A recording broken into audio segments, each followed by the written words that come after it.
Phantom Leader is a solitaire war game where the player manages a squadron of U.S. Navy and Air Force pilots conducting various missions during the Vietnam War. The deluxe version of the game also includes campaigns for the Cuban Missile Crisis. The player selects from one of the game's 8 campaigns, flying various missions with his aircraft. Target selection here is very important, since it involves political considerations. If you are too aggressive and constantly seek ambitious targets, people at Washington may think you are too gung-ho, and they may suspend air operations.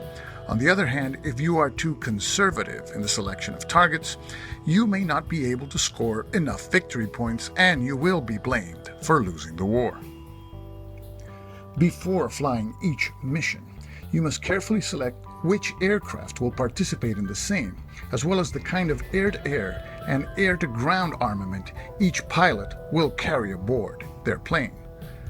In addition, you must study the deployment of enemy defenses and determine the direction from which your aircraft will approach the target and leave the target area after it is attacked. You will earn victory points by destroying or damaging targets during a campaign. At the end of the campaign, you check your victory point score to see how well you performed. The game includes one 11 by 17-inch mounted tactical display. It also includes 8 campaign cards, 6 Vietnam War campaigns, and 2 Cuban Missile Crisis campaigns. In each campaign, you can choose to fly Air Force or Navy aircraft. The game includes 330 cards. Most of these are aircraft cards. There are 8 types of Air Force and 6 types of Navy aircraft. The game also includes target cards and event cards. There are also 176 5/8 of an inch counters depicting friendly aircraft, enemy sites, and enemy aircraft known in the game as bandits, as well as various game markers. The game includes a 24-page rulebook. The game also includes 1 player aid card, 1 player log, and 1 10-sided die. Aircraft cards contain information about the aircraft's and pilots' capabilities. Each aircraft card states the name and skill rating of the pilot. In this example, this F-8 Crusader is flown by Wise Guy. His current skill level is that of a newbie pilot. He needs to gain 2 experience points to be promoted to the next skill level, which is green. The notation SO369 under the aircraft's name refers to the number of special option points that we obtain by selecting the F-8 Crusader to our squadron in a short, medium, or long campaign, respectively. Special option points are gained when we select aircraft which are inferior to the Phantom II, which is the baseline aircraft for these purposes. We can spend special option points to upgrade the skill level of our pilots at the beginning of the game, as well as to purchase other options that improve the performance of our squadron's aircraft and pilots. During missions, pilots accumulate stress points for various reasons, including attacks by enemy sites and bandits. Stress points reduce a pilot's effectiveness to fly and engage in combat. For instance, Wise Guy begins the game with a status of OK, which is the default starting status. He is a slow pilot. This means that he fires at enemy sites and bandits after the enemy fires at our aircraft. By contrast, a fast pilot fires at the enemy units before they fire at our aircraft. While in OK status, Wise Guy has air-to-air and air-to-ground attack modifiers of -1. If Wise Guy sustains 3 or 4 stress points, he becomes shaken, and his air-to-air and air-to-ground attack modifiers drop to -4. If he sustains more than 4 stress points, he becomes unfit to fly, which renders him unable to fly in the next mission until he is well rested. The card also specifies the types of armament that can be assigned to the aircraft. The maximum amount of armament that an aircraft can carry is measured in weight points. For instance, Wise Guy's F-8 Crusader can carry up to 4 weight points worth of armaments, and those specific armaments listed in his card. At the bottom of the card there is information of any inherent armament or special feature that the particular aircraft may have. Event cards provide random events that happen in one of three instances during the mission. While our aircraft is target-bound, over the target, or homebound. Each campaign card has a map of the area over which the campaign was fought. The map lists the available targets, which are identified by numbers. Some targets are in areas far away from our base. The farther the target is, the less amount of armament our aircraft can carry to compensate for additional fuel. The campaign card also lists any special rules that may apply, as well as the armament that can be added to our aircraft. At the bottom of the card there are 3 tracks to keep tally of recon, intel, and politics levels which affect the course of the campaign. The target cards contain information as to the type of target, the political impact of bombing such target, the amount of hits needed to damage and destroy the target, as well as the number of victory points earned for each such result.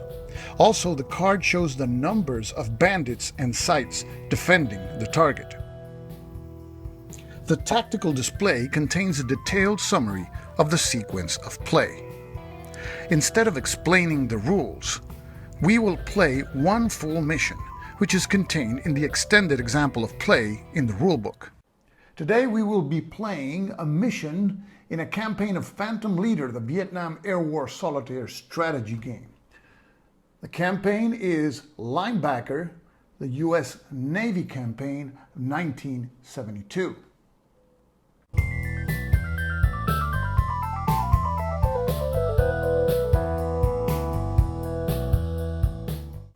We will be using the campaign's special rules. It states then when we select our squadron, we select 1 fewer newbie pilot and 1 extra skilled pilot. In addition, we have to remove the following event cards: peace rallies, political limitations, and political considerations. Here's our event card deck, so we remove those 3 cards from the deck. We place the remaining event cards in the corresponding space of the tactical display. Now, to prepare the target deck, we consult the Linebacker campaign card, and we observe here the numbers. These are the target numbers. Each number corresponds to a card, so we draw the cards that have those numbers and we remove the extra cards. There's a total of 23 targets in this campaign. We've picked out the 23 cards. We will remove the extra ones. After shuffling the target cards, we place them on their space on the tactical display. We consult our player aid card for starting aircraft. This is a short campaign.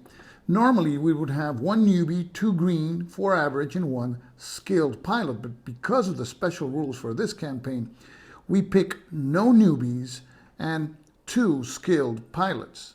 Here we have our 8 pilots. We have 2 skilled, 4 average, and 2 green pilots. Aircraft-wise, we have 2 A7s, 2 A6s, 1 A4, 1 EA6A electric intruder, and 2 Phantom 2s. We pick the aircraft counters for each one of the pilots that we selected. We place the recon, intel, and politics markers in their respective start spaces in the campaign card.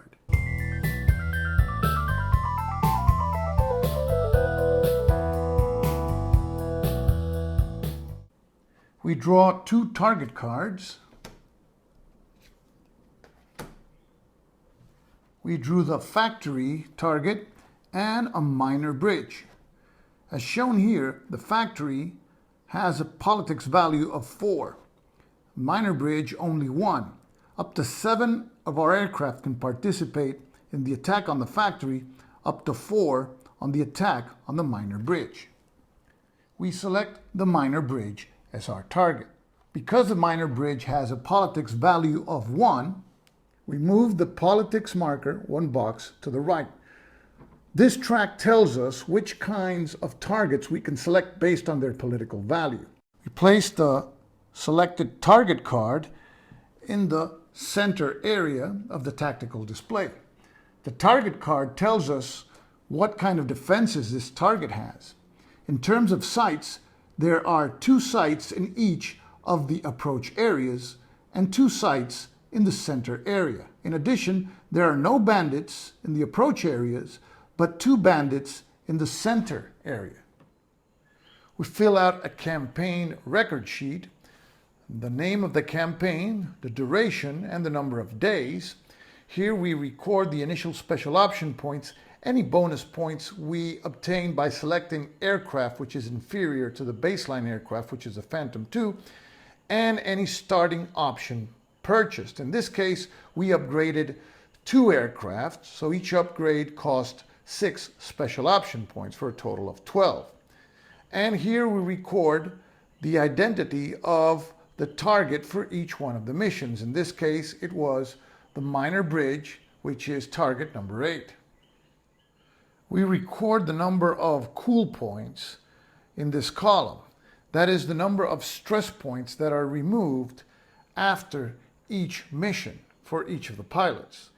All enemy units start the game in an opaque cup, and we draw the number of units indicated in the target card. When we draw a sight, we refer to the front side of the counter, like here, and if we are drawing bandits, we refer to the back side of the counter. There are instances when we have to draw for bandits and the back side reads no bandit. In that case, no aircraft, enemy aircraft, is placed on the board. The target card calls for 2 sights in each of the approach areas. So we draw 2 counters from our random cup for the northern approach area. We draw a KS-19 and a Zu-23-2. For the south approach area, we draw a S-60 and a heavy machine gun. In the west approach area, we also draw an S-60 and an SA-2 missile sight. For the east approach, we draw a Zu-23-2 and an S-60. And for the center area, we draw a Zu-23-2 and an SA-2 missile sight. We draw 1 attack angle marker for each one of the sights that are in approach areas with a range of 1 or more. The range is denoted by this white number in a black circle. Here we see the angle markers assigned to each one of the sights. Attack angle markers limit the areas from which a sight can be attacked and also the areas that the sight can attack into. For example, this S-60 sight can only attack into this pre-approach area and the area where it is located. Conversely, U.S. aircraft can only attack this sight from this pre-approach area and the area where it is sighted. When we take a look at this S-60 sight, we see that it has a much greater radius of action. It can attack and be attacked from 5 different pre-approach areas as well as these 3 approach areas. Next, we proceed to select which of our aircraft will participate in this mission. The target card lists a maximum number of aircraft that can fly in this mission, in this case 4. But we also have to check where this target is located with respect to our base. This is target number 8. We locate our target on the campaign map. Target number 8 is here. It is part of Route Pack 6B. All targets in this route pack suffer from a penalty. That is, we can load each of the planes with armaments, but we have to subtract 2 from the weight point value to account for additional fuel to be able to make the trip back home. We select 4 of our aircraft for this mission, and we pick Pluto, Easy Money, Buick, and Gringo. Now we select the additional armament that we will assign to each one of these aircraft. We begin by arming Pluto, which is an A4 Skyhawk. It can normally carry 5 points of armament, which is based on weight, but because the target is in Route Pack 6B, we have to deduct 2, so it can carry a maximum of 3 weight points. we assign rockets as well as Mark 82, which represents close-range ground attack weapons in the 500-pound category, as well as a cluster bomb unit. Each one of these armament markers has a weight point of 1 as indicated in this blue box with a white number. Now we assign weaponry to Easy Money. It also has a starting capacity of 5 weight points, but because of the target's location, we have to deduct 2, so it can carry a maximum of 3 weight points. Easy Money is assigned an AGM-45 Shrike missile. This missile can only attack SA-2 missile site units. In addition, it is assigned a Mark 83. This represents close-range ground attack weaponry at 1,000 pounds. Both armament counters combined have a weight point value of 3. Now we assign additional armament to Gringo in his A6 Intruder, and we immediately notice the inordinately large amount of weight points that this plane can carry, 8. But because of the location of this particular target, we have to deduct 2. So we will pick additional armament totaling 6 weight points. So we assigned a cluster bomb unit, rockets, and 4 Mark 82s for a total of 6 weight points. Now we assign additional armament to Buick in his F4 Phantom II. The Phantom II can carry 6 weight points, but because of the target's location, it is reduced to 4. This Phantom II is assigned 2 AIM-7 Sparrow air-to-air missiles, 1 AIM-9 Sidewinder air-to-air missile, and also 1 gun pod. The gun pod can attack enemy air units as well as targets on the ground. Also worth mentioning is that of the 4 aircraft, only the A4 Skyhawk has an inherent gun. This gun can be used to attack targets which are located in the same area as the aircraft. At this point in the planning stage, we may decide to use or spend special option points to purchase the tanker priority option. What this does is that it reduces the weight point penalty from -2 to 0 for each one of our aircraft. If we would exercise that option, we would spend 4 of our 5 special option points. So we will not exercise this special tanker option at this time.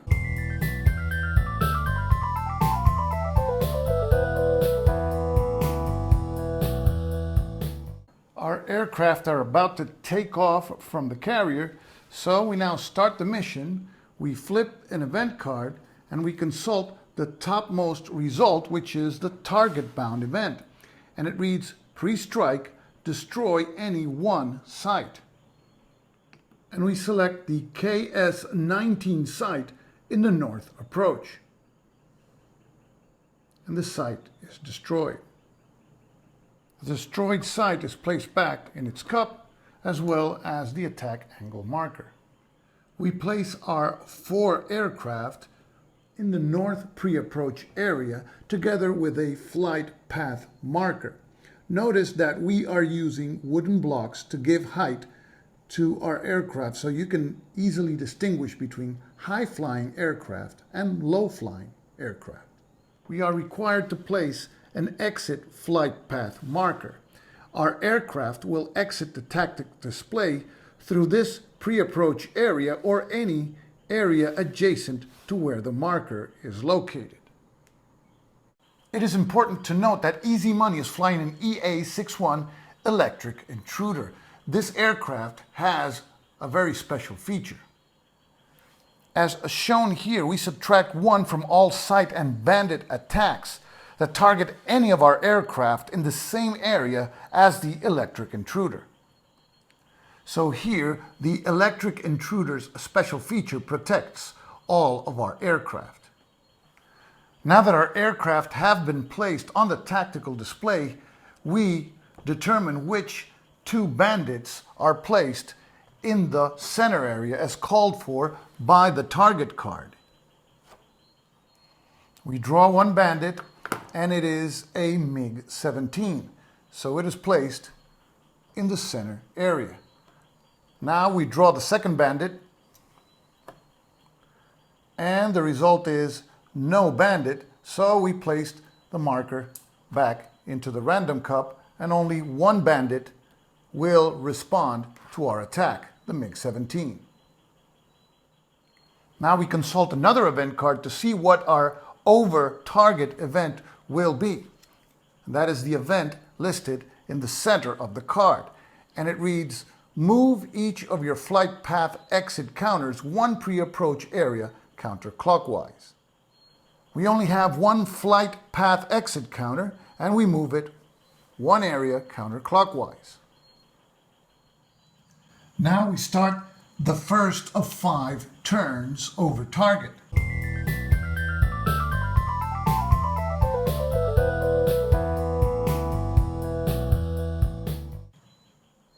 At this time, we decide if we're going to jettison any of the armament being carried by our planes, but we will not do so.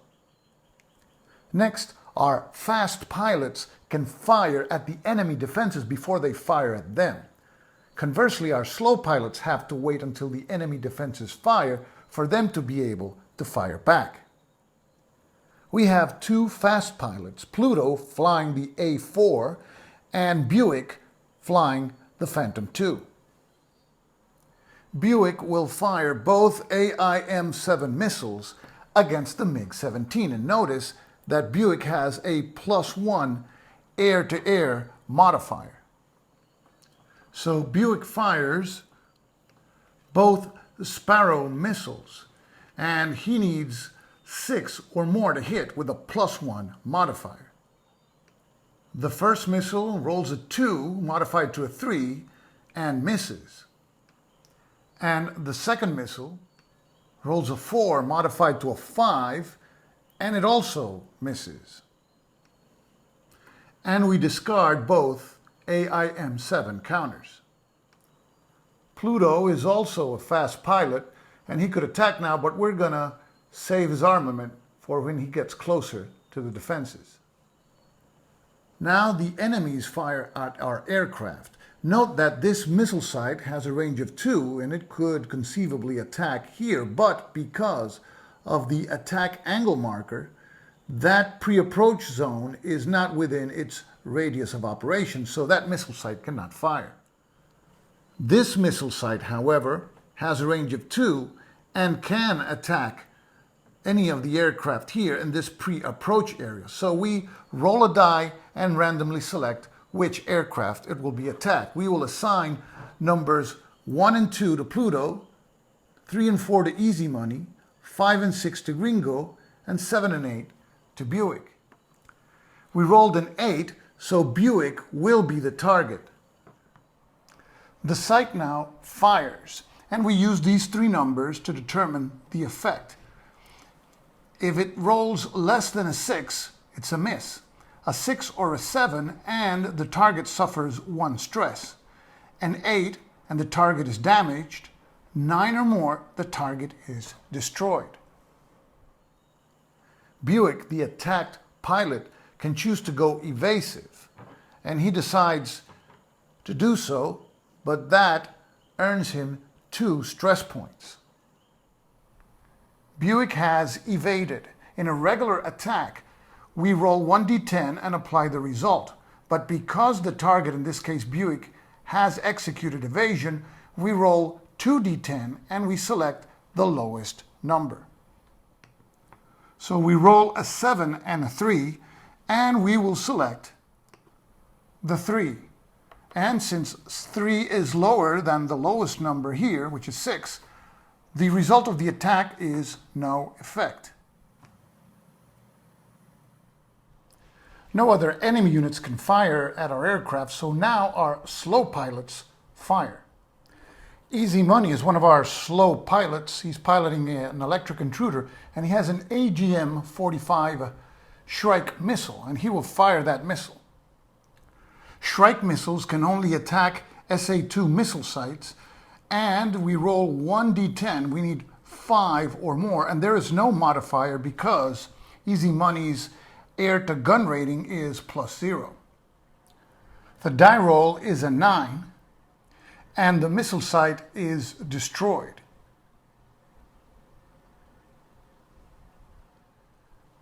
We do not conduct any more attacks with our slow pilots, so now it's time for our aircraft to move. And we move all 4 aircraft into the north approach area. Now the bandits move. There's only one on the display, this MiG-17. It has a range of 0, so it has to move in the direction of the closest enemy aircraft. All our aircraft are in the same area, the north approach area, so the bandit moves into the north approach area. Now we start turn 2.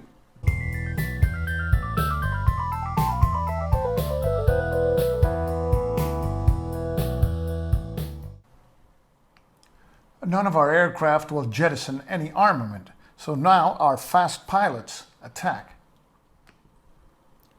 Buick is one of our fast pilots. He will attack the MiG-17. We will rearrange our aircraft counters for this purpose.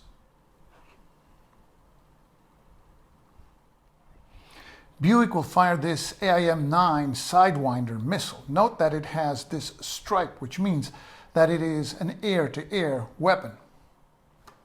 A 6 or more is needed to hit, and Buick has an air-to-air rating of +1, so we add 1 to the die roll. So 1 die is rolled.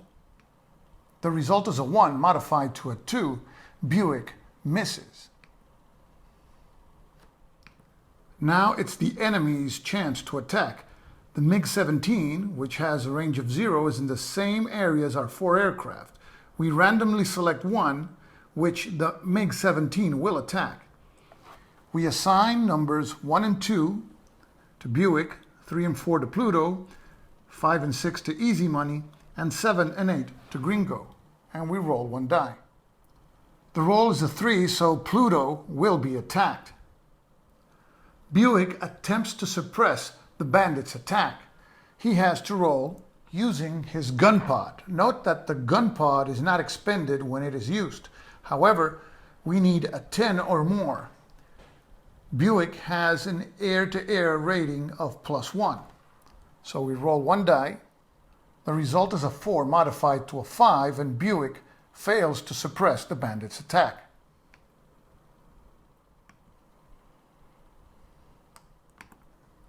Pluto, now about to be attacked, decides to go evasive. And he receives a stress marker with a value of 2.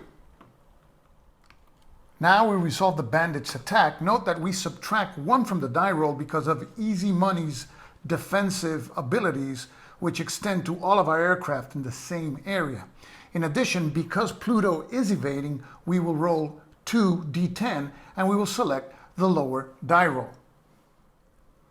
The dice are rolled, a 10 and a 2. We select the 2. And we subtract 1 from the die roll because of Easy Money's defensive features. So the end result is a 1, and the MiG-17's attack has no effect. The enemy sites remaining are either out of range, altitude, or attack angle. Now it's time for our aircraft to move. We move Pluto, Easy Money, and Gringo into the center area, and they change their altitude to low. Meanwhile, Buick remains in the north approach area to fight it out with the bandit. Now it's the bandit's turn to move. The bandit has a range of 0 and has 1 enemy fighter in its area, so the bandit remains in the north approach area. Now we move on to turn number 3.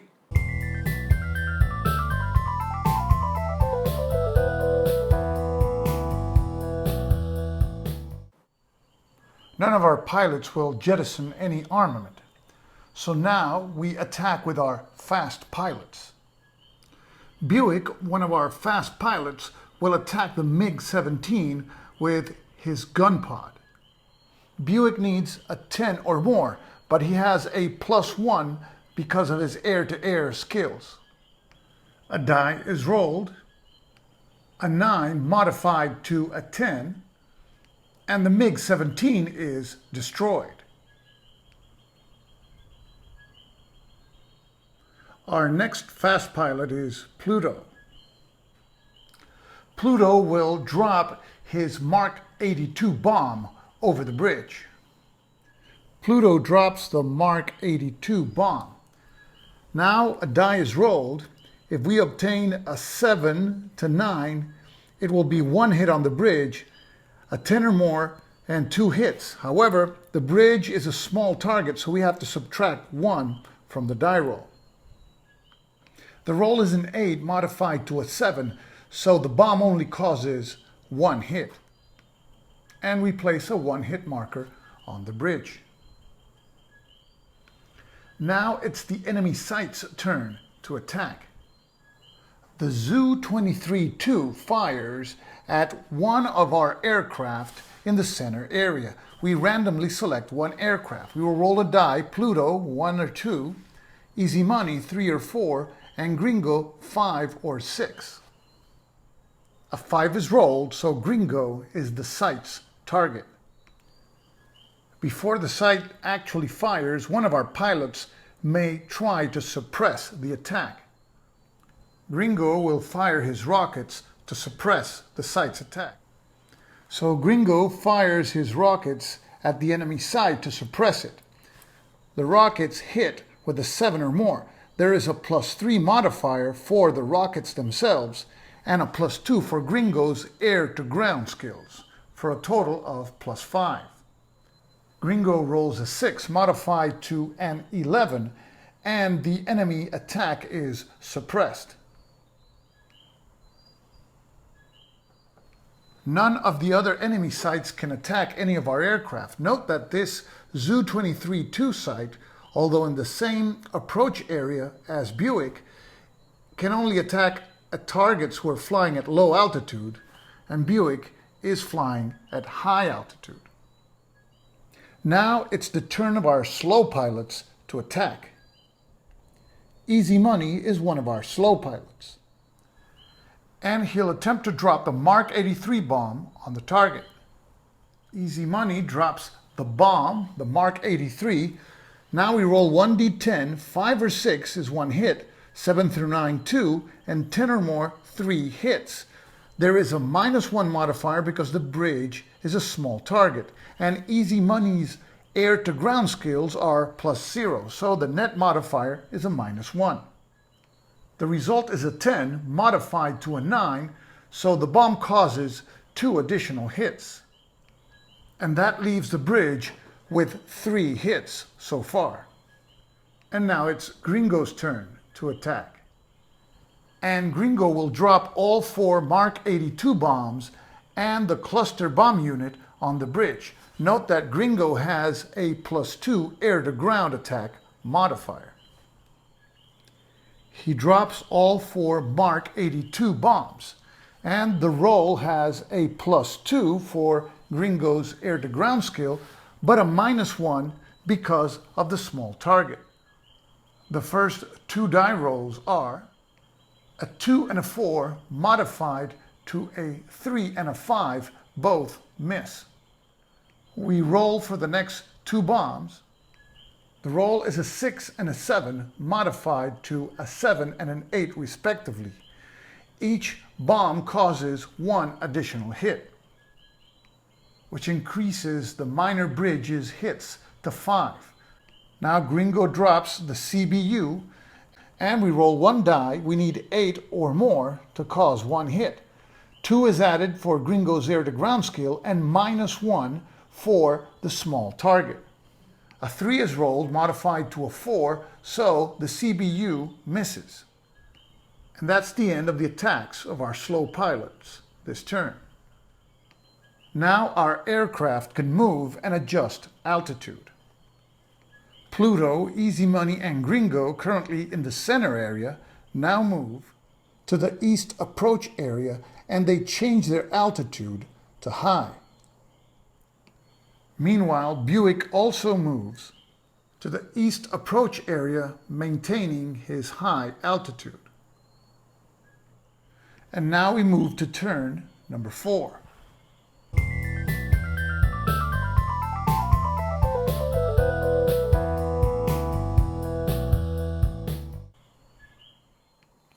None of our aircraft will jettison any armament. None of our fast pilots will conduct any attacks. The enemy sights that are left on the display cannot fire at our aircraft. For instance, this Zu-23-2 can only fire at low-flying aircraft. The only sight that could fire at high-flying aircraft is limited in its radius of action, as indicated by this angle marker. And none of our aircraft are in the areas that this sight can fire into. So no enemy sights fire at our aircraft.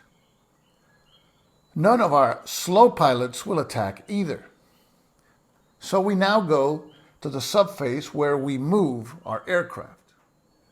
And our aircraft all move into this pre-approach area that contains the flight path exit marker. Now, having concluded the aircraft movement step, we can have our aircraft, which are in a pre-approach area, exit the over-target phase of the mission. And we will do so.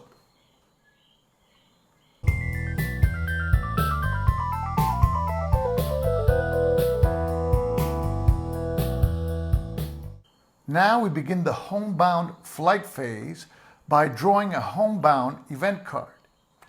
We flip the next event card and consult the bottom result. And it reads, SA2 conduct 3 attacks against random aircraft. And we have the possible results with a D10, 6 through 8, 1 stress, 9 damaged, and 10 or more destroyed.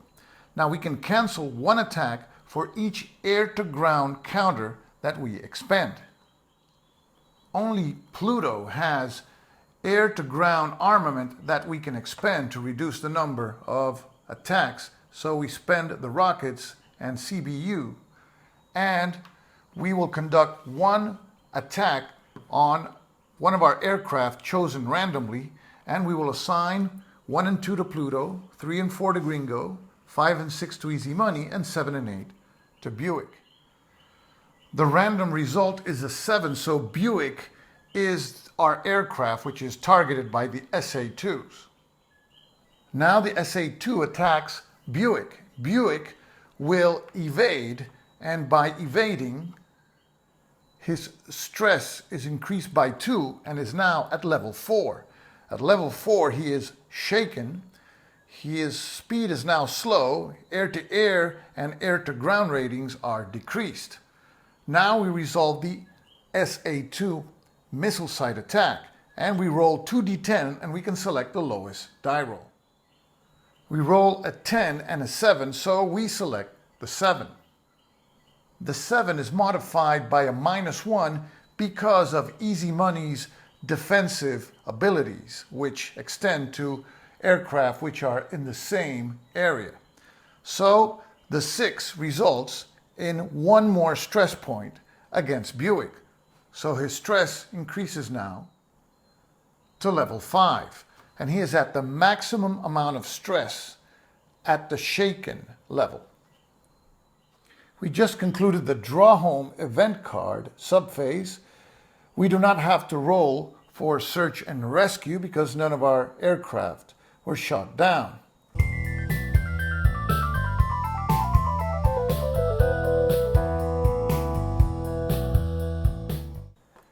Now we move to the debriefing phase and we record mission outcome, victory points, adjust recon and intel counters, and special option points. We inflicted 5 hits on the bridge, and we compare that with the table here. 0 to 2 hits means that the bridge remains undamaged. 3 to 5 damaged, and 6 or more means that the bridge was destroyed. In our case, we inflicted 5 hits, so the bridge is damaged, and we receive 1 victory point. The recon marker does not move, but the intel marker is moved 1 box to the right. And we proceed to move the intel marker one box to the right. Because the target, the minor bridge, was damaged, we remove the card and it will not appear again during this campaign. If it would have been undamaged, we would have discarded it and it could conceivably return after the target card deck is depleted. The target of this mission, number 8, was located in Route Pack 6B. As a result of the location of the target, now each one of our pilots receives 3 stress points.